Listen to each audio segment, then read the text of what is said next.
দর্শক, Florida police নিশ্চিত করেছে উদ্ধার হওয়া মরদেহটি হত্যাকাণ্ডের শিকার বাংলাদেশি শিক্ষার্থী বৃষ্টির।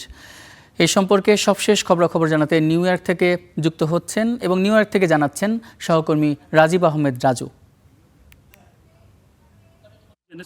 যুক্তরাজ্যের ফ্লোরিডা ইউনিভার্সিটি অফ সাউথ ফ্লোরিডার দুজন শিক্ষার্থী গত 16 এপ্রিল নিখোঁজ হয় এবং পরবর্তীতে তাদের মধ্যে একজনের মরদেহ উদ্ধার করা হয়, যার নাম ছিল লিমন। এবং পরবর্তীতে জানা যায় যে অপর একজন শিক্ষার্থী নাহিদা সুলতানা বৃষ্টি, তারও মরদেহের আংশিক বা তার কিছু নমুনা বা রক্তের নমুনা উদ্ধার করা হয়, যেখান থেকে সেটি ডিএনএ টেস্টে পাঠানো হয়। সর্বশেষ আমরা আজ জানতে পেরেছি নাহিদা সুলতানা বৃষ্টির ভাই